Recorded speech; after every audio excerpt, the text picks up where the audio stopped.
Hi everyone! Welcome to my YouTube channel.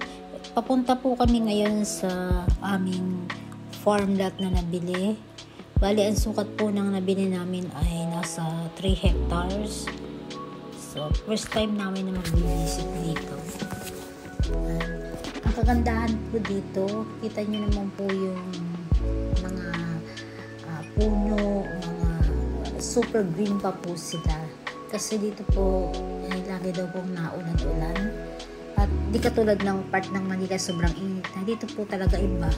Kumbaga dito po tinatawag daw na dito Baguio ng Quezon. Ito po siya.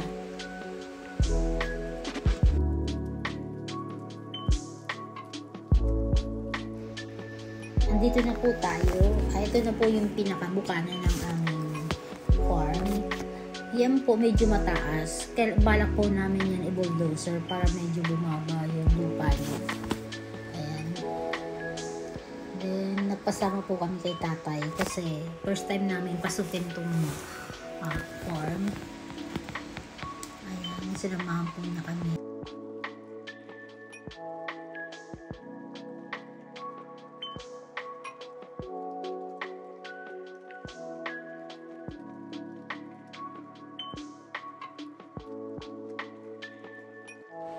Ito na po yung sa medyo bukana. Medyo slope siya yung magkabilaan. Then, sa dulo po doon po kami magtatayo ng bahay. Kasi doon po yung may pinakamataas na lugar. At doon po ilalagay yung bahay para may magkakaroon po ng magandang view, 360 degree. Dito po siya ilalagay ang balak ng architect namin. Dito ilalagay yung pinaka house. Ayan. Ito po siya. Then, i-clear lang po siya. Tatanggalin yung ibang mga puno, yung mga... Then, yan po dyan, guys, ay tanaw po ang Mount Banahaw. Pag na-clear na po yung mga puno-puno na yan, kitang-kita na po yung Mount Banahaw.